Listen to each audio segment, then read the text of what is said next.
इस वीडियो में मैं बात करने वाला हूँ आपके नेक्स्ट टॉपिक और वो कि जो कि है लास्ट टॉपिक, जिसका नाम है एंजाइम्स और वेरी इंपॉर्टेंट टॉपिक है और पॉइंट ऑफ व्यू एग्ज़ाम और पॉइंट ऑफ व्यू अगर हम बात करें नीट एग्ज़ाम तो उसमें भी काफ़ी ये पूछा जाता है इस टॉपिक में से।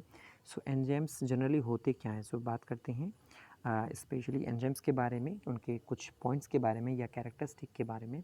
फर्स्ट है एंजाइम्स आर बायोलॉजिकल कैटालिस्ट, बिल्कुल सही बात है, which influence the speed of biochemical reactions. देखो बॉडी के अंदर केमिकल रिएक्शंस चलती रहती हैं, जैसे कि मेटाबॉलिज्म आप जानते हैं। मेटाबॉलिज्म आपको पता है दो तरीके से होता है, एक वो जिसमें सिंपलर मॉलिक्यूल्स ऐड होके एक बड़ा मॉलिक्यूल बनाते हैं, और कैटाबॉलिज्म का मतलब है जिसमें जो बड़ा मॉलिक्यूल यानी कॉम्प्लेक्स मॉलिक्यूल सिंपल मॉलिक्यूल्स बनाता है। और कैटाबॉलिज्म में ही हीट या जिसको हम बोलते हैं एनर्जी इवॉल्व होती है, यानी एनर्जी निकलती है, क्योंकि बड़ा मॉलिक्यूल है, जब वो टूटेगा तो एनर्जी ही निकलेगी। तो जिस बॉन्ड की वजह से वो जुड़ा होता है, कैटाबॉलिक जो रिएक्शंस होती हैं, वो बड़ा मॉलिक्यूल जो बॉन्ड्स की वजह से जुड़ता है, केमिकल बॉन्ड्स की वजह से जुड़ा रहता है, तो उन केमिकल बॉन्ड की वजह से ही वो एटीपी यानी कि एनर्जी निकलती है। एटीपी और मेनली जो हमारे एनर्जी है एटीपी की फॉर्म में ही होती है। एटीपी को आप जानते हैं, जो कि जिसका नाम है एडेनोसिन ट्राइफॉस्फेट, जो कि एक न्यूक्लियोटाइड है, और न्यूक्लियोटाइड है एटीपी, और एनर्जी हमारी एनर्जी करेंसी भी वो होता है। सो एंजाइम्स क्या करते हैं कि जो भी बायोकेमिकल रिएक्शन है बॉडी के अंदर, तो एज ए ये कैटालिस्ट का काम करती हैं। और कैटालिस्ट की जब भी बात होती है, कैटालिस्ट का काम होता है रिएक्शंस को इन्हेंस करना, रिएक्शन को स्पीड अप करना। स्पीड यानी कि उनकी जो रिएक्शन की रेट है उसको बढ़ा देना, बहुत जल्दी से करा देना। मान लीजिए कोई 1 घंटे में हो रही है रिएक्शन, तो एंजाइम्स आने के बाद एंजाइम्स की वजह से यानी कैटालिस्ट की वजह से वो रिएक्शन बहुत ही जल्दी सेकंड्स में ही हो जाएगी। सो जनरली ये क्या है, बायोलॉजिकल कैटालिस्ट, यानी बायोलॉजिकल मतलब बॉडी के अंदर मिलेंगे आपको ये, और कैटालिस्ट का काम करेंगे स्पीड अप करेंगे रिएक्शंस को। और जितनी भी बॉडी में हमारी रिएक्शन चलती रहती है सारी की सारी वो कैटालिस्ट यानी कि एंजाइम्स के प्रेजेंस में ही होती है, बिना एंजाइम के वो नहीं होती। और ठीक है, सो नेक्स्ट पॉइंट आता है हमारा सेकंड, तो all enzymes are proteins but all proteins are not enzyme. बिल्कुल सही बात है, हमारी बॉडी के अंदर जितने भी एंजाइम्स हैं, डिफरेंट डिफरेंट एंजाइम्स अवेलेबल होते हैं, हर एक का अपना अपना अलग अलग काम होता है। सो सारे एंजाइम्स किसके बने होते हैं, प्रोटीन्स के। लेकिन इसका मतलब ये नहीं है कि बॉडी के अंदर जितने प्रोटीन्स हैं वो सारे एंजाइम होंगे। ठीक है, ये बहुत ही इंपॉर्टेंट टॉपिक है, बहुत ही इंपॉर्टेंट पॉइंट है कि ऑल एंजाइम्स आर प्रोटीन। जितने भी एंजाइम्स हैं वो प्रोटीन होते हैं, डेफिनेटली बहुत अच्छी बात है, लेकिन सारे प्रोटीन बॉडी के अंदर जितना भी प्रोटीन है ज़रूरी नहीं है कि वो एंजाइम ही हो। तो all enzymes are protein but all proteins are not enzymes. Next topic है, नेक्स्ट टर्म है, पॉइंट है, इन एंजाइम्स आर स्पेसिफिक। बिल्कुल सही बात है, स्पेसिफिक होते हैं, यानी कि ऐसा नहीं कि एक एंजाइम बॉडी का सारा काम करेगा। स्पेसिफिक होते हैं, यानी each enzyme has its own substrate, यानी हर एक एंजाइम का अपना एक सबस्ट्रेट होगा जिसके साथ वो मिलकर काम करेगा। सबस्ट्रेट का मतलब है कि रिएक्टेंट। रिएक्टेंट जब रिएक्शन करते हैं तो उस रिएक्शन को तेज़ी से कराने के लिए हमें एंजाइम्स की ज़रूरत होती है। तो सबस्ट्रेट का मतलब है जो रिएक्टेंट है, रिएक्शन के अंदर जो मौजूद हैं वो सबस्ट्रेट हैं। तो सबस्ट्रेट, हर एक सबस्ट्रेट के लिए एंजाइम्स अलग अलग होते हैं। ऐसा नहीं कि एक ही एंजाइम और सारे के लिए वो यही काम करेगा, नहीं, सभी एंजाइम्स अलग अलग हैं, सभी सबस्ट्रेट अलग अलग हैं, तो सबके लिए स्पेसिफिक एंजाइम्स अवेलेबल होते हैं बॉडी के अंदर। सो फिर आता है हमारा बहुत इंपॉर्टेंट टर्म राइबोजाइम्स। राइबोजाइम्स का जिसका नाम ही क्लियर है, राइबोजाइम्स, जाइम्स मतलब एंजाइम्स, राइबो मतलब आरएनए या राइबो न्यूक्लिक एसिड्स।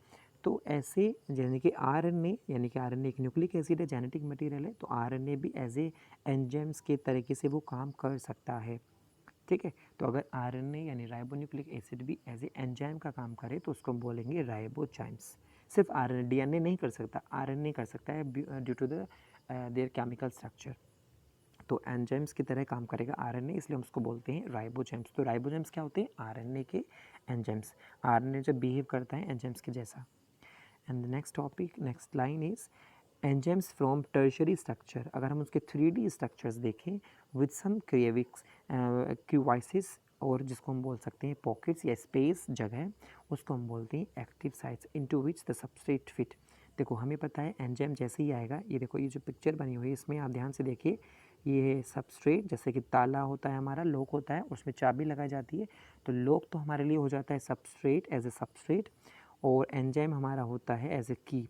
ठीक है, तो जैसे ही सबस्ट्रेट उसमें फिट हो जाएगा, जैसे ही हम चाबी लगाएंगे तो एंजाइम्स हमारा फिट हो जाता है सबस्ट्रेट में, या सबस्ट्रेट हो जाता है एंजाइम्स में फिट, आप कुछ भी बोल सकते हैं।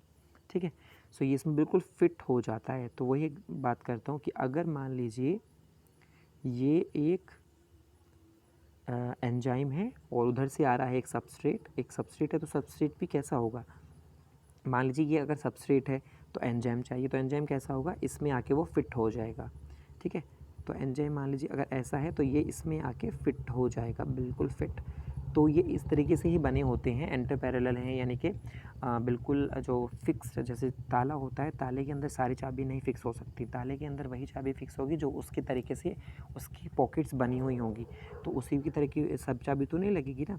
तो सेम ऐसे ही यहाँ पर है कि सबस्ट्रेट होता है, सबस्ट्रेट की अपने पॉकेट्स होते हैं। एंजाइम्स जो 3D स्ट्रक्चर वाले हैं उनमें कुछ पॉकेट लाइक स्ट्रक्चर होती हैं। मान लीजिए मैंने बनाया तो ये एक पॉकेट है, ये दूसरी पॉकेट है, तो इसके अंदर वो सबस्ट्रेट फिट हो जाएगा, बिल्कुल टाइटली फिट, और रिएक्शन स्टार्ट हो जाती है। तो एंजाइम्स के पास क्या होते हैं, पॉकेट्स, उन पॉकेट्स को हम क्या बोलते हैं एक्टिव साइट। वेरी इंपॉर्टेंट, क्या बोलेंगे उनको, एक्टिव साइट, क्योंकि यही एक साइट का मतलब है लोकेशन या पॉकेट या स्पेस या जगह, जिस जगह पे जाके हमारा सबस्ट्रेट फिट होता है और जो एक्टिव हो जाता है वो, ठीक है, और चेंज हो जाता है इनटू, क्योंकि आपको पता है सबस्ट्रेट से हमेशा क्या बनते हैं, प्रोडक्ट्स। सबस्ट्रेट कह लो या रिएक्टेंट कह लो, केमिकल रिएक्शंस होती है, रिएक्टेंट एंड देन बनते हैं हमारे प्रोडक्ट। सो ऐसे ही सबस्ट्रेट से हमारा क्या बनेगा, प्रोडक्ट। सो एस से चेंज बनेगा पी, तो एस से जब पी बनेगा तो उसको पी बनाने के लिए, रिएक्शन को जल्दी कराने के लिए हमें ज़रूरत पड़ती है ई की, यानी एंजाइम की। क्लियर है। सो एंजाइम के पास पॉकेट्स होते हैं, उनको हम एक्टिव साइट बोलते हैं। तो अगर ये मैंने एक एंजाइम बनाया और उसमें एक, ये दो हमारे पॉकेट्स हैं, एक पॉकेट ये रहा, एक पॉकेट ये रहा, तो इन पॉकेट्स के अंदर आके हमारे सब, इस पॉकेट को हम बोल रहे हैं एक्टिव साइट, ये है एक्टिव साइट, और इसमें आके हमारे फिट हो जाते हैं सबस्ट्रेट और रिएक्शन स्टार्ट हो जाती है। चलिए नेक्स्ट टॉपिक है हमारा केमिकल रिएक्शंस जो हमारे चल रही हैं। अब केमिकल रिएक्शंस दो तरीके से होती हैं, physical and chemical. So physical change कह सकते हैं आप या फिजिकल रिएक्शन कह सकते हैं आप। तो ये क्या होता है, तो अगर फिजिकल चेंज का मतलब है कि ए चेंज इन शेप और स्टेट ऑफ मैटर विदाउट, ये छोटी क्लास में आपने पढ़ रखा है कि without breaking a bond, bond नहीं टूटता, और फिजिकल चेंज रिवर्सिबल होते हैं, यानी दोबारा से वापस अपने नेचुरल पोजीशन में आ सकते हैं। जैसे आइस का मेल्ट होना, आइस से तो मेल्ट हो जाएगी, वाटर बन जाएगा, वाटर बिकम्स वेपर, वेपर से फिर दोबारा हम पानी बना सकते हैं, पानी से फिर दोबारा आइस बना सकते हैं। तो इंटरचेंजेबल है, अपनी स्टेट दोबारा से वापस आ सकती है। लेकिन केमिकल चेंज क्या होती है, केमिकल चेंज में ऐसा नहीं होता। उनकी एक बार अगर वो टूट गए, उनके केमिकल्स के बॉन्ड्स टूट गए, तो एक नया प्रोडक्ट बन जाता है, एक नई चीज़ बन जाती है, नई न्यू बॉन्ड्स फॉर्म्ड हो जाते हैं, और जैसे ही न्यू बनेंगे तो वो वापस से फिर दोबारा से वो नहीं बन पाएंगे। तो जैसे कि ये रिएक्शंस दिखा रखी हैं, स्टार्ट से अगर हम H2O की रिएक्शन कराएं तो ग्लूकोज बन जाता है, तो ऐसा नहीं है कि ग्लूकोज से वापस स्टार्च बन जाए, बिल्कुल पॉसिबल नहीं है, उस ग्लूकोज से नहीं है, ठीक है। तो ये होते हैं हमारे केमिकल चेंज जो कि नॉन रिवर्सिबल होते हैं, इरिवर्सिबल।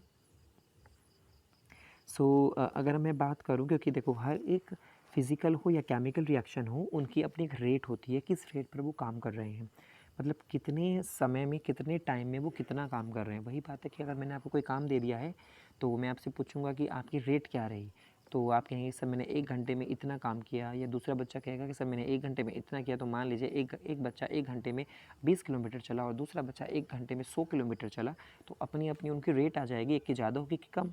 सो ऐसे ही अगर हमें एंजाइम्स की रेट निकालनी हो तो रेट के लिए फॉर्मूला क्या है कि रेट इज़ इक्वल टू जो हमारे प्रोडक्ट कितना बना, प्रोडक्शन यानी प्रोडक्ट कितना बन रहा है, amount of product formed upon given time, कितने टाइम में, यानी कितने टाइम में कितना प्रोडक्ट बन रहा है, तो उसको हम बोलते हैं रेट ऑफ फिजिकल और केमिकल चेंज, ठीक है। तो हमें रेट निकल आएगी, तो ये रहा हमारा फॉर्मूला, कहाँ है, ये है हमारा फॉर्मूला। सो पी अपॉन टी रेट निकल जाएगी एंजाइम्स की, कितनी तेज़ी से वो काम कर रहे हैं। तो बहुत ईजी है, आप निकाल भी सकते हैं इसको।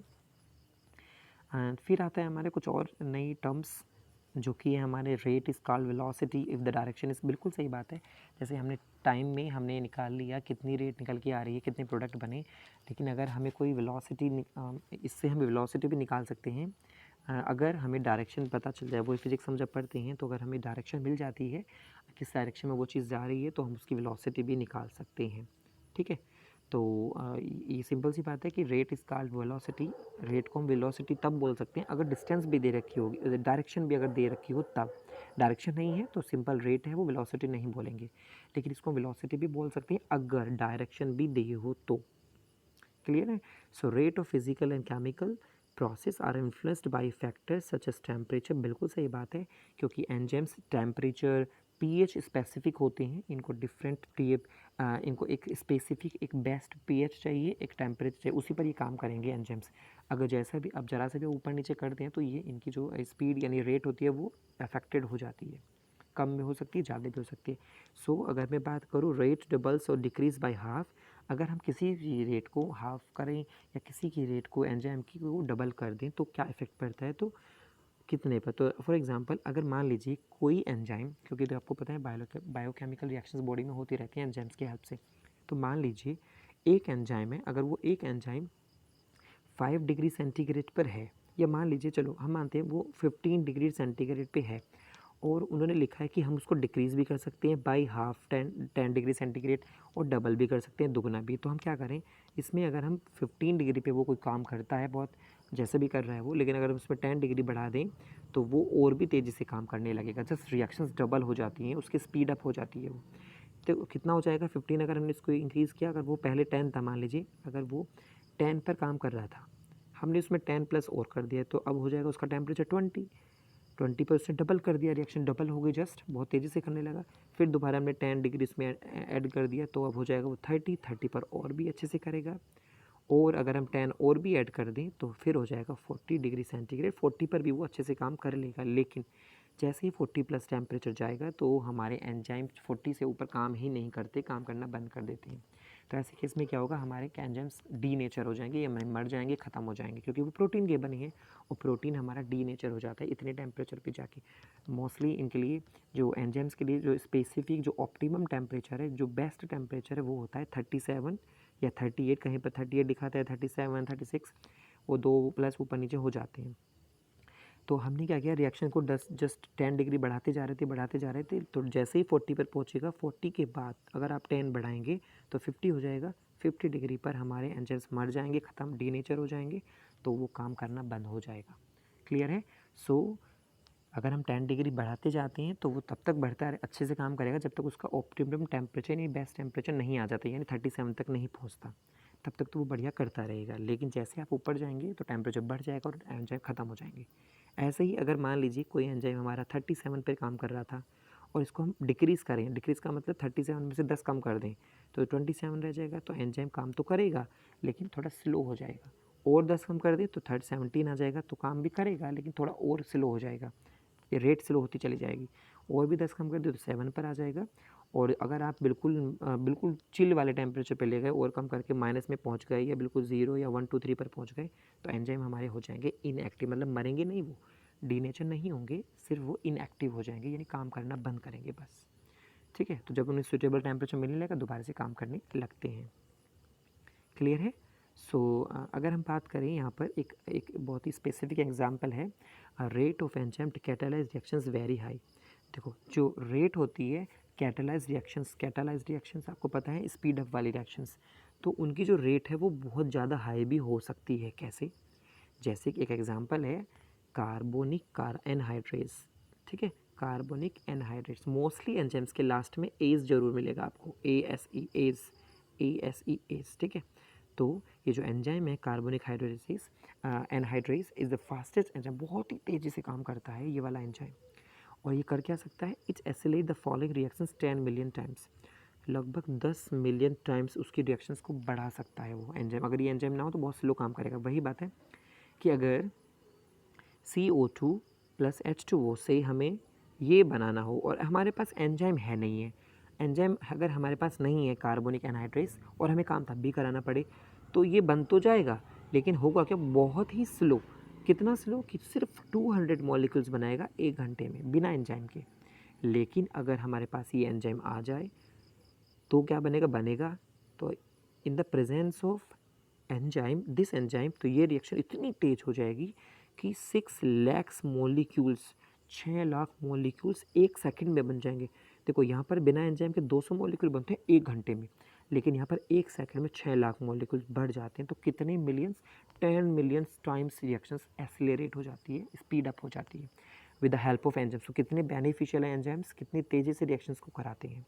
क्लियर है? सो ये एंजाइम एज ए कैटलिस्ट काम करते हैं।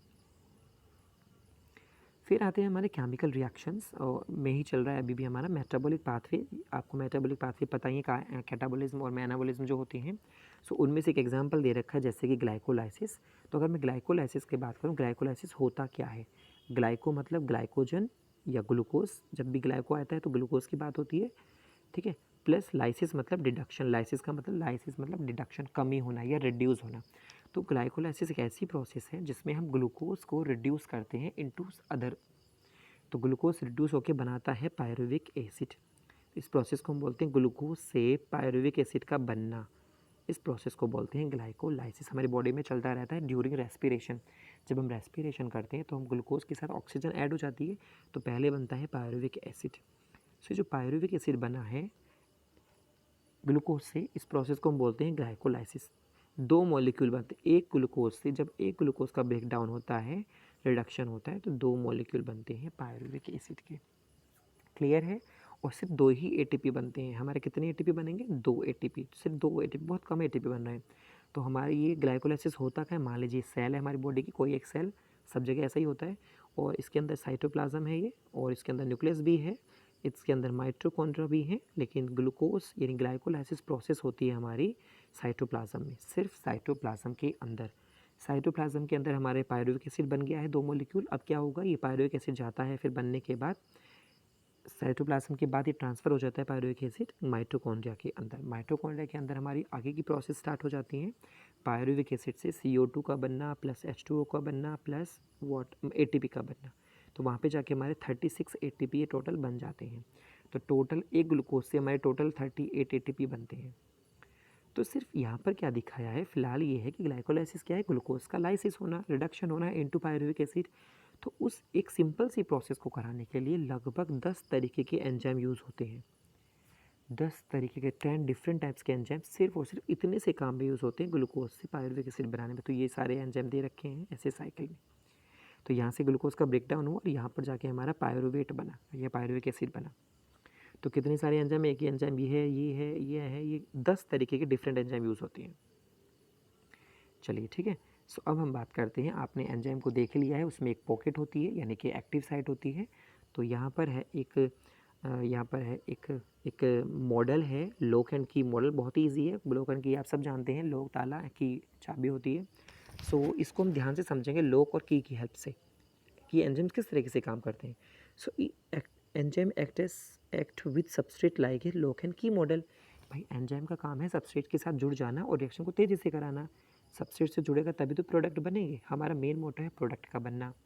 सबस्ट्रेट से कौन जुड़ेगा? हमारा एंजाइम। तो ये कैसे होता होगा, इसके स्टेप्स हैं। देखो पहली स्टेप में क्या है?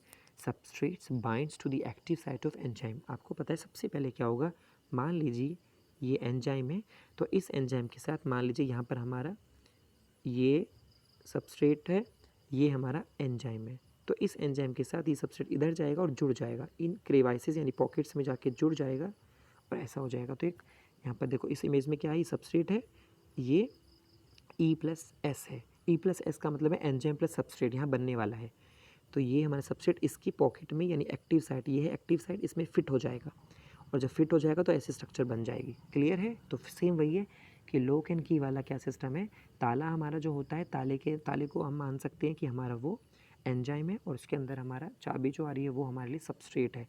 और जैसे ही चाबी उसके अंदर घुस जाएगी, एंटर हो जाएगी, तो ये वाली स्ट्रक्चर बन जाएगी। बिल्कुल सही बात है। ये रही हमारी, देखो ये रहा हमारा, उसके अंदर चली गई है, फिट हो गई है, तो ES कॉम्प्लेक्स बन जाता है। सो E+S का मतलब है E और S एक दूसरे से जुड़ने वाले हैं, एंजाइम और सबस्ट्रेट। यहाँ पर वो जुड़ चुके हैं तो इसलिए ES लिखा है हमने, ES कॉम्प्लेक्स। ठीक है। EP का मतलब है कि अब यहाँ पर केमिकल रिएक्शंस यानी ब्रेकिंग होगी, केमिकल्स बॉन्ड को तोड़ेगा, एंजाइम टूट जाएंगे, जल्दी से रिएक्शंस होंगी, तो P बन जाएगा यानी E एंजाइम, P मतलब प्रोडक्ट। अब यानी कि हमारा प्रोडक्ट बन चुका है, एंजाइम्स ने हमारा काम कर दिया है। और जैसे ही प्रोडक्ट बन जाएगा तो एंजाइम से प्रोडक्ट हो जाएगा अलग। तो एंजाइम अलग हो जाएगा, प्रोडक्ट अलग हो जाएगा। तो देखो ये हमारे जितने भी प्रोडक्ट बनेंगे, एक भी बन सकता है, दो ज़्यादा भी बन सकती हैं, और E अलग हो जाता है, P अलग। तो प्रोडक्ट्स हमारे अलग हो गए और ये हमारा एंजाइम है, ये अलग हो गया है। और ये एंजाइम्स ऐसा नहीं है कि एक बार रिएक्शन करके फिर मर जाएगा, ख़त्म हो जाएगा, नहीं, ये कभी ख़त्म नहीं होता। ये एंजाइम दोबारा से इसी रिएक्शन को कराने के लिए किसी और के साथ काम करेगा, ये सेम रिएक्शन करेगा दूसरे मॉलिक्यूल के साथ। तो एंजाइम रीयूज़ होते रहते हैं, ख़त्म नहीं होते, यानी रिसाइकल होते रहते हैं। सो फर्स्ट पॉइंट में क्या है कि एक्टिव साइट से हमारा सबस्ट्रेट बाइंड होता है सेकंड में क्या है, some changes in enzyme so that the substrate tightly bound with the active site, यानी कि जैसे ही वो अंदर फिट होगा सबस्ट्रेट एंजाइम में, तो क्या होगा, वहाँ पे कुछ केमिकल रिएक्शंस होती रहती हैं, वो टाइटली अटैच होता है, बहुत ज़्यादा क्योंकि जब तक वो लूजली अटैच रहेगा सबस्ट्रेट तो काम नहीं होगा, जब तक टाइट नहीं तो उसको टाइटली अटैच होना पड़ता है एक्टिव साइट्स में। क्लियर है? तो फिर बन जाएगा ES कॉम्प्लेक्स। जैसे ये काम हो जाएगा तो एक्टिव साइट्स में क्या होगा, वहाँ पर ब्रेकिंग होगी केमिकल बॉन्ड्स को तोड़ा जाएगा, और जैसे ही वो केमिकल बॉन्ड टूट जाएंगे तो कोई नई चीज़ बन जाएगी, यानी प्रोडक्ट बन जाएंगे, जिसको हम बोलते हैं EP कॉम्प्लेक्स। ठीक है, यानी एंजाइम प्रोडक्ट कॉम्प्लेक्स। जैसे ये काम हो जाएगा तो हमारे एंजाइम से हमारी फ्री एंजाइम हो जाएंगे, यानी प्रोडक्ट भी और एंजाइम भी फ्री हो जाएंगे अलग अलग एक दूसरे से। ठीक है, और एंजाइम दोबारा से रीयूज़ हो जाएगा, प्रोडक्ट भी हमारा काम कर लेंगे, हमारी रिएक्शंस जो भी हैं बॉडी को चाहिए वो होती चली जाएंगी। क्लियर है? सो नीचे की तरफ लाइन लिखी हुई है यहाँ पर, ये क्या लिखा हुआ है देखिए आप, this pathway goes through some unstable transition state structure. Stable होता है जो एक जैसा ही रहे, अनस्टेबल का मतलब है थोड़े चेंजेस आना। तो ट्रांजिशन स्टेट का मतलब है यहाँ पर जो स्टेट है उसमें थोड़े थोड़े बदलाव आ रहे हैं, चेंजेस आ रहे हैं। ट्रांजिशन का मतलब चेंजेस, तो ट्रांजिशन स्टेट स्ट्रक्चर का मतलब है ये जो कॉम्प्लेक्सेस बनते जा रहे हैं थोड़े थोड़े चेंजेस होते जा रहे हैं। क्लियर है? सो ये था लॉक एंड की, तो बिल्कुल ताले वाला सिस्टम आप समझिए। जब हम ताले चाबी ये है यहाँ पर एंजाइम और वो है, फिर इसके अंदर फिट हो जाता है, और जैसे ही फिट होगा तो हमारा लॉक खुल जाएगा, यानी कि लॉक खुलने का मतलब है हमारा प्रोडक्ट बन चुका है, और फिर हम चाबी को और ताले को अलग कर देंगे। क्लियर है? सो ये है हमारा लॉक एंड की लॉ या रूल। चलिए फिर समझते हैं concept of activation energy. Active site तो हमें पता है, एक्टिवेशन एनर्जी का मतलब क्या है, how do enzymes speed up A chemical reaction, मतलब कैसे एंजाइम स्पीड बढ़ा देते हैं रिएक्शंस की, वो जानना है। तो उसके लिए हमें समझना पड़ेगा ये। ठीक है, अब इसमें क्या है, एंजाइम्स यानी कॉन्सेप्ट ऑफ एक्टिवेशन एनर्जी बहुत इंपॉर्टेंट है। एक्टिवेशन एनर्जी क्या होता है? सो देखो, एक्टिवेशन एनर्जी का मतलब है it is a additional energy required to start a chemical reaction. अब देखो, अब इस ग्राफ से समझना कितना इजी हो जाएगा। मैं आपको इसको थोड़ा बड़ा करके दिखाता हूँ ताकि समझ में इजीली आ जाए आपको। देखिए, ये है हमारे ग्राफ, जिसमें क्या दिखा है, इधर की तरफ हमारा दिखा है पोटेंशियल एनर्जी, यानी एनर्जी कितनी चाहिए, इधर हमारा प्रोग्रेस ऑफ रिएक्शन यानी पी का बनना, इधर हमारा पी बन रहा है, प्रोडक्ट बनेगा, आपको पता है रिएक्शन में प्रोडक्ट ही बनता है, और इधर हमारे सबस्ट्रेट यूज़ हो रहे हैं। तो यहाँ पर देखो ग्राफ में क्या दिखा, पीक्स दिखाई हैं। एक ये वाली जो पीक है छोटी, ये थोड़ी छोटी है, ये थोड़ी बड़ी है। क्लियर है? सो नॉर्मली होता क्या है, जब अगर एंजाइम ना हो, अगर एंजाइम नहीं है और सबस्ट्रेट से प्रोडक्ट बनना है, मान लीजिए एस से हमें पी बनाना है, और एंजाइम तो हमारे पास है ही नहीं, या मान लीजिए एंजाइम है नहीं है, तो एस से पी तो तब भी बनेगा। तो ऐसे केस में क्या होगा, एस के पास एस को पी बनाने के लिए इतनी सारी एनर्जी लगानी पड़ेगी अपनी काम करने के लिए ताकि पी बन जाए। एस अपनी जितनी भी एनर्जी है वो बेचारी लॉस कर देगा, लूज़ कर देगा सिर्फ पी बनाने के लिए। क्लियर है? तो काफ़ी सारी उसके पास एनर्जी होती है। ठीक है, तो उसको हम बोल रहे हैं एक एक्टिवेशन एनर्जी हम बोल रहे हैं। ठीक है, तो यानी कि उसके पास एक एनर्जी है एक्टिव करने की, यानी पी बनाने के लिए, प्रोडक्ट बनाने के लिए। तो अगर खुद ही समझिए आप, अगर एंजाइम नहीं है तो वो सारी एनर्जी काम में लगा देगा पी बनाने के लिए, तो बहुत सारी, यानी पी बनाने के लिए उसको बहुत सारी एनर्जी चाहिए। क्लियर है? एक्टिवेशन एनर्जी ज़्यादा लगेगी विदाउट एंजाइम। तो देखिए ये क्या है, एक्टिवेशन एनर्जी विदाउट एंजाइम, बिना एंजाइम के अगर हमें सबस्ट्रेट से पी बनाना हो तो हमें चाहिए बहुत ज़्यादा एनर्जी, तब जाके पी बनेगा। क्लियर है? इसलिए जो पीक दिखाई है यहाँ से यहाँ तक वो ज़्यादा हाई दिखाई है, क्योंकि एंजाइम नहीं है। एंजाइम नहीं है तो यहाँ पर हमारी एनर्जी ज़्यादा लॉस्ट भी हो गई, ज़्यादा एनर्जी लगानी पड़ी है। लेकिन अगर एंजाइम हो तो सबस्ट्रेट से पी बहुत ही कम एनर्जी में बन जाता है, हमारी जो एक्स्ट्रा एनर्जी थी वो बच जाएगी। हम बहुत कम एनर्जी में with the help of enzyme बहुत ही कम एनर्जी में हम पी बना लेंगे। क्लियर है? इसलिए हमने यहाँ पर एरो को छोटा दिखाया, यानी एक्टिवेशन एनर्जी कम यूज़ होगी, हमारी एनर्जी कम लगेगी अगर एंजाइम हो, और अगर एंजाइम नहीं है तो ज़्यादा एनर्जी लगती है। तो व्हाट इज़ एक्टिवेशन एनर्जी? अब समझ में आ जाएगा एक्टिवेशन एनर्जी कि एक्टिवेशन एनर्जी क्या होता है। इट्स वेरी सिंपल कि activation energy is the additional या minimum amount of energy required to start a reaction, chemical reactions. Start का मतलब है सबस्ट्रेट से पी बनना। तो एक्टिवेशन एनर्जी एक ऐसी एनर्जी है जो किसी भी रिएक्शन को कराने के लिए सबसे कम अमाउंट में ज़रूरत होती है एनर्जी की। देखो यहाँ पर तो एक्टिवेशन कितनी सारी ज़रूरत पड़ रही थी, लेकिन हम सोचेंगे इसको एंजाइम के तरीके से कि वो एनर्जी जो बहुत ही कम एनर्जी की ज़रूरत पड़े किसी भी रिएक्शन को कराने के लिए, तो उसको हम बोलते हैं एक्टिवेशन एनर्जी। तो इसको कितने इजीली लिखेंगे, so it is the additional energy या it is the minimum energy required to start a chemical reaction. बहुत कम एनर्जी की ज़रूरत पड़ेगी हमें अगर एंजाइम है हमारे पास तो। क्लियर है। सो एक्सोथर्मिक और एंडोथर्मिक का मतलब क्या है, बहुत ईजी है। इन एक्सोथर्मिक या एक्सोथर्मिक का मतलब जब एनर्जी किसी भी रिएक्शन में निकलती है। एंडोथर्मिक का मतलब होता है जब रिएक्शन में एनर्जी यूटिलाइज होती है, मतलब ज़रूरत पड़ती है एनर्जी की और तब जाके हमारा कुछ प्रोडक्ट बनते हैं। सो एक्सो में एनर्जी निकलती है, एंडो में एनर्जी यूटिलाइज होती है। The substrate must go through a much higher energy state.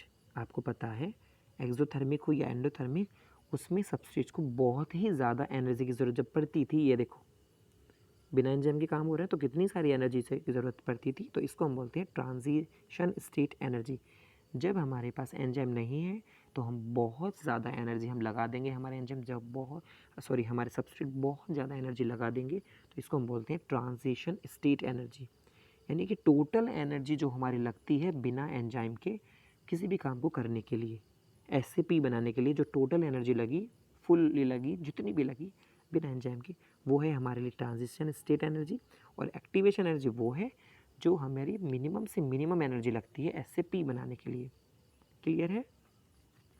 So next आता है हमारा द एक्टिवेशन एनर्जी को अगर हम फॉर्मूला बनाएं, सो it is the difference between average energy of substrate and transition state energy. Activation energy का मतलब है कि एक टोटल यानी कि ट्रांजिशन स्टेट, डिफरेंस का मतलब है माइनस करना, यानी कि एवरेज एनर्जी ऑफ सबस्ट्रेट की टोटल एनर्जी कितनी ज़रूरत होती है एंड ट्रांजिशन स्टेट एनर्जी। ठीक है। सो टोटल एनर्जी कितनी है, मान लीजिए transition state minus average energy, substrate के पास कितनी एवरेज एनर्जी है, तो है ना, कितनी एनर्जी की ज़रूरत पड़ी तो टोटल लेने बना करने के लिए और कितनी उसके पास थी, तो हमारी निकल कर आ जाएगी एक्टिवेशन एनर्जी। हमारी एक्टिवेशन एनर्जी वहाँ से निकल कर आ जाती है। क्लियर है। सो कुछ पॉइंट्स और भी हैं यहाँ पर। इफ़ प्रोडक्ट को एक्सोथर्मिक एंडोथर्मिक को ईजिली समझेंगे। अगर कोई रिएक्शन हम करा रहे हैं जहाँ पर product is at lower level, lower energy level then the substrate, मान लीजिए एसएपी बनाना है, हमारे पास एस बहुत ज़्यादा हैं, ठीक है, पी बहुत कम बन रहे हैं, तो इस केस में क्या होगा, एस अगर ज़्यादा है पी हमारे कम बन रहे हैं, तो वहाँ होगा reaction is an exothermic reaction. क्यों, क्योंकि देखो अगर ये लार्ज अमाउंट में है यानी लार्ज एनर्जी है, इसके पास बहुत ज़्यादा एनर्जी है और इसे पी बनाना है, तो एनर्जी ये छोड़ेगा। वो ये कॉम्प्लेक्स मॉलिक्यूल से स्मॉलर मॉलिक्यूल का बनना कैटाबॉलिज्म जिसको हम बोलते थे, तो वहाँ पर एनर्जी निकलती है क्योंकि इसके पास बहुत ज़्यादा एनर्जी है। जब ये फूटेगा या जब इससे प्रोडक्ट बनेंगे तो एनर्जी बाहर निकल जाएगी, इसको हम बोलते हैं एक्सोथर्मिक रिएक्शन। ठीक है, या spontaneous reactions. So it's requires no energy to form the product, तो इसको एनर्जी की ज़रूरत नहीं होती। कैटाबॉलिक रिएक्शंस को एनर्जी की ज़रूरत नहीं पड़ रही है क्योंकि उनके पास ऑलरेडी इतनी सारी रिएक्शन एनर्जी थी प्रोडक्ट बनाने के लिए। लेकिन अगर इसी को दूसरी तरीके से समझें कि enzymes lower the activation energy as a result speed of reactions increases. हाँ, इसका उल्टा कर दें कि अगर हमारे पास एस छोटा है, सिंपलर है और हमें पी बनाना है, मतलब छोटे छोटे मॉलिक्यूल हैं इसके और उससे पी बनाना है, तो ऐसे केस में एनर्जी की ज़रूरत पड़ेगी। यहाँ पर एनर्जी हमारी यूटिलाइज होगी, इसको एस के साथ एस जोड़ने के लिए, तब जाके हमारे प्रोडक्ट बनेंगे, तो एनर्जी की रिक्वायरमेंट है, यानी एनर्जी यहाँ यूटिलाइज हो रही है, यानी एंडोथर्मिक रिएक्शन, एनर्जी अंदर जा रही है, तब जाके पी बनेगा, उसको हम बोलते हैं एंडोथर्मिक रिएक्शन। जो लास्ट लाइन है यहाँ पर लिखा है in biochemical reactions enzyme lower the activation energy. Enzyme क्या करते हैं, एक्टिवेशन एनर्जी को लो कर देते हैं, बहुत कम एनर्जी लगने देते हैं वो उसकी, ठीक है, और रिएक्शन को स्पीड को बढ़ा देते हैं। ठीक है। सो अब आते हैं फैक्टर्स अफेक्टिंग एंजाइम एक्टिविटी। देखो किसी भी एंजाइम को यानी किसी भी रिएक्शंस को बनाने के लिए एंजाइम की हमें बायोकेमिकल रिएक्शंस हो रही हैं तो एंजाइम तो होते ही हैं, लेकिन एंजाइम के लिए भी एक परफेक्ट टेम्परेचर होता है, एक परफेक्ट कॉन्सेंट्रेशन होती है सबस्ट्रेट की और एक परफेक्ट इनहिबिटर, वो भी मैं बताऊंगा आपको, लेकिन मेन चीज़ यहाँ पर आ जाती है, सबसे मेन है टेम्परेचर एंड पीएच, यानी फिक्स्ड है। एंजाइम्स बेस्ट सूटेबल टेम्परेचर पे ही काम अच्छे से करते हैं, ज़्यादा ऊपर कर देते हैं, सेल्सियस बढ़ता रहता है तो ये धीरे धीरे काम करना कर दे और एक टेम्परेचर ऐसा आता है तो उस पर काम करना बंद कर देंगे। तो देखो यहाँ पर क्या लिखा है, ये हमारा जो पहला है टेम्परेचर दिखा रखा है, दूसरा पीएच और तीसरा हमारा कॉन्सेंट्रेशन, सबस्ट्रेट की कॉन्सेंट्रेशन कि सबस्ट्रेट है कितना, उसकी कंसंट्रेशन कैसे, ज़्यादा है कम है। सो अगर हम टेम्परेचर की बात करें तो कि एंजाइम्स को सूटेबल टेम्परेचर कितना चाहिए, सूटेबल नहीं जिसको हम बोलते हैं बेस्ट या ऑप्टिमम, एक वर्ड है ऑप्टिमम टेम्परेचर, ऑप्टिमम पीएच या ऑप्टिमम टेम्परेचर। तो ऑप्टिमम का मतलब है बेस्ट सूटेबल टेम्परेचर, कितने पे बहुत अच्छे से काम करेंगे। तो देखो जैसे जैसे टेम्परेचर बढ़ रहा है तो रिएक्शंस भी स्पीड अप होती जा रही हैं। एंजाइम की एक्टिविटी है एंजाइमेटिक, और ये टेम्परेचर है नीचे की साइड। तो जैसे जैसे टेम्परेचर बढ़ रहा है सेल्सियस में, वैसे वैसे एंजाइम की एक्टिविटी की रेट बढ़ रही है। और एक पॉइंट ये आ रहा है कि यहाँ पर आकर सबसे हाईएस्ट हो जाती है, इस जगह आके सबसे हाईएस्ट हो रही है। और ये कहाँ पर है, यहाँ, यानी 37 पर आके जो ऑप्टिमम टेम्परेचर है वो होता है 37। ठीक है, ऑप्टिमम टेम्परेचर का मतलब है बेस्ट टेम्परेचर। क्लियर है। So best temperature net optimum temperature होता है एंजाइम्स के लिए 37। आप इसको 37 को एक दो ऊपर नीचे भी कर सकते हैं, 36 या 38 भी चल जाता है, लेकिन मेनली अगर 37 लिखा है तो 37 भी बेस्ट है, क्योंकि हमारे मेनली बॉडी का टेम्परेचर 37 ही होता है सेल्सियस। सो जैसे जैसे टेम्परेचर बढ़ता जाएगा वैसे वैसे हमारी रिएक्शंस घटती जाएगी, और एक टाइम पर क्या होगा, जैसे ही 50 प्लस होगा तो हमारा प्रोटीन खत्म हो जाता है, क्योंकि एंजाइम तो प्रोटीन से बनी है। और जैसे ही प्रोटीन खत्म होगा तो एंजाइम भी हमारे डीनेचर हो जाएंगे, खत्म हो जाएंगे, यानी एंजाइम मर जाएंगे। क्लियर है। सो टेम्परेचर बेस्ट कितना था, ऑप्टिमम 37। अगर आप कम करते हैं, अगर टेम्परेचर कम हो रहा है सेल्सियस में, यानी नीचे की तरफ को जा रहा है, तो एंजाइम मरेंगे नहीं, डीनेचर नहीं होंगे, सिर्फ इनएक्टिव हो जाएंगे। ऐसे ही सेम आता है पीएच के लिए। तो पीएच में क्या होगा, जैसे जैसे पीएच हमारी ये देखो पीएच है, ये एक्टिविटी है, तो जैसे जैसे पीएच लेवल बढ़ता है वैसे वैसे हमारी एंजाइमेटिक एक्टिविटी भी बढ़ती है। लेकिन एक बेस्ट सूटेबल यानी ऑप्टिमम पीएच कितनी होती है, 6.8। जो पीएच होती है एंजाइम्स के लिए 6.8 इज़ बेस्ट। क्लियर है। तो 6.8 पे बहुत अच्छे से काम करेंगे। इससे कम पर आपको पता है वो एसिडिक होते चले जाता है पीएच, तो धीरे धीरे उनकी एक्टिविटी स्लो हो जाती है। सेम ऐसे ही अगर पीएच बढ़ाते हैं 6.8 से 7, 8, 9, 10, तो फिर धीरे धीरे डेक्लाइन होने लगती है, लेकिन डी नेचर नहीं होंगे। डी नेचर का मतलब है मरेंगे नहीं। टेम्परेचर पर डी नेचर हो जाते हैं जब बढ़ाते हैं, लेकिन यहाँ पर डी नेचर नहीं होंगे, ये सिर्फ इनएक्टिव होते चले जाएंगे। लेकिन सुटेबल यानी ऑप्टिमम कितनी पीएच है, 6.8। फिर आता है कॉन्सेंट्रेशन ऑफ सबस्ट्रेट, यानी सबस्ट्रेट की कॉन्सेंट्रेशन कैसी है। ठीक है। सो सबस्ट्रेट की कॉन्सेंट्रेशन नीचे दे रखी है, इधर एक्टिविटी। जैसे जैसे देखो यहाँ पर क्या है, सबस्ट्रेट की क्वांटिटी देखो यहाँ पर क्या है, कांस्टेंट होती जा रही है, तो बहुत अच्छे से एक सैचुरेशन पॉइंट आ जाता है, एक पॉइंट ऐसा पॉइंट जहाँ पर बहुत अच्छे से वो काम करने लगे। तो ये टेम्परेचर तो हो गया है हमारा lower temperature enzyme temporary inactive, high temperature ये तो मैंने बता दिया आपको, पीएच भी आपकी हो गई है। थोड़ा सा पॉइंट ये बता देता हूँ आपको कि नॉर्मली 40 से कम पर ही अच्छे से काम करते हैं हमारी, 37, 38 पर अच्छे से काम करते हैं। Inorganic catalyst work as high temperature pressure but enzymes get, क्योंकि एंजाइम्स तो हमारे कम ऑर्गेनिक हैं, प्रोटीन के बने हैं, तो वो 40 से नीचे ऊपर जाते हैं, मर जाएंगे, डीनेचर हो जाएंगे। लेकिन कुछ इनऑर्गेनिक कैटालिस्ट भी है। इनऑर्गेनिक का मतलब है जैसे कि एमजी से बने हुए, जैसे हमारे सीयू से बने हुए, जेडन से बने हुए, ये इनऑर्गेनिक हैं। तो ऐसे भी हमारे कुछ एंजाइम्स होते हैं, वो बहुत ज़्यादा टेम्परेचर पे भी काम कर सकते हैं, ज़्यादा प्रेशर पे भी, लेकिन हमारे एंजाइम्स जो हैं वो नहीं करेंगे। इनऑर्गेनिक कैटालाइज एंजाइम नहीं होते, यानी कि वो प्रोटीन के नहीं बने, लेकिन हमारे एंजाइम प्रोटीन के बने हैं यानी ऑर्गेनिक है, तो वो सिर्फ 40 से ऊपर भी काम नहीं करेंगे। इसीलिए जब हमारा फीवर होता है, सो फीवर में हमारा जो टेम्परेचर हो जाता है, आपको सुना होगा फ़ारेनहाइट में कि 102, 103, लेकिन अगर 108 या 9 हो गया तो हमारा प्रोटीन या एंजाइम ख़त्म हो जाएंगे और हम भी ख़त्म हो जाएंगे। सो फ़ारेनहाइट में 109, और अगर हम वैसे बात करें तो 43 के करीब टेम्परेचर जैसे ही पहुंचेगा तो हम मर जाएंगे, क्योंकि प्रोटीन ख़त्म हो जाएगा। ठीक है। तो कुछ एंजाइम नॉर्मली हमारे एंजाइम्स प्रोटीन के जो बने हैं वो 40 डिग्री से ऊपर काम नहीं करेंगे, लेकिन थर्मोफिलिक ऑर्गेनिज्म का मतलब ऐसे ऑर्गेनिज्म जो थर्मोफिलिक कंडीशन में रहते हों, यानी जहाँ पर बहुत ज़्यादा टेम्परेचर रहते हो, जैसे 80, 90 डिग्री सेंटीग्रेड पर भी ऐसे ऑर्गेनिज्म, तो वहाँ से हम एंजाइम्स को आइसोलेट कर लेते हैं, बॉडी से उनके एंजाइम निकाल लेंगे, क्योंकि बहुत अच्छे एंजाइम है, क्योंकि वो तो ज़्यादा पे भी काम कर सकते हैं, तो उनको हम थर्मोफिलिक ऑर्गेनिजम्स बोलते हैं। Have high enzymes which are stable at high temperature. देखो हमारा तो नहीं कर रहा ना काम, लेकिन थर्मोफिलिक एंजाइम्स, थर्मोफिलिक ऑर्गेनिज्म यानी ऐसे ऑर्गेनिज्म जो बहुत हाई टेम्परेचर में भी रह लें उनके एंजाइम्स बहुत अच्छे हैं क्योंकि वो इतने पर भी काम कर रहे हैं। कॉन्सेंट्रेशन दिखा रखी है यहाँ पर, देखो कॉन्सेंट्रेशन का मतलब है कि when with the increase in the substrate concentration, जैसे जैसे सबस्ट्रेट बढ़ता जाता है the velocity of enzyme action राइसेस, तो एंजाइम की जो रिएक्शन है वो भी धीरे धीरे बढ़ने लगती है। मतलब स्टार्टिंग में बढ़ती है लेकिन ऐसा नहीं हो कि बढ़ती ही जाएगी, एक कंडीशन ये भी आएगी कि वो सैचुरेशन पॉइंट पर पहुंच जाएगी, उसके बाद नहीं बढ़ेगी। सो रीच ए मैक्सिमम वेलोसिटी, वो मैक्सिमम पॉइंट पर बढ़ जाएगी, धीरे धीरे बढ़ेगी, एक पॉइंट पर जाकर वो रुक भी जाएगी, स्टेबल हो जाएगी, रुकेगा नहीं, स्टेबल हो जाएगी, ठीक है। This is not existed by the further rise in the concentration, ऐसा नहीं है कि मैक्सिमम जब वो पहुंच गई या सबस्ट्रेट की सैचुरेशन पॉइंट पर वो पहुंच गया तो फिर भी वो बढ़ती जाएगी। जैसे ही एक ऐसा पॉइंट आएगा कि वो बढ़ ही नहीं रही है, अब कॉन्सेंट्रेशन हमने सबस्ट्रेट की बढ़ा दी लेकिन रिएक्शन नहीं बढ़ पा रही है, तो उसको हम बोलते हैं सैचुरेशन पॉइंट। और उस पॉइंट पर जाकर हमारे जो further rise in the concentration because enzyme molecules are fewer than the substrate, क्योंकि हमारे सबस्ट्रेट तो बहुत ज़्यादा हो जाएंगे लेकिन एंजाइम कम रह जाएंगे, तो उस केस में क्या होगा, no free enzymes molecules to bind with the additional substrate.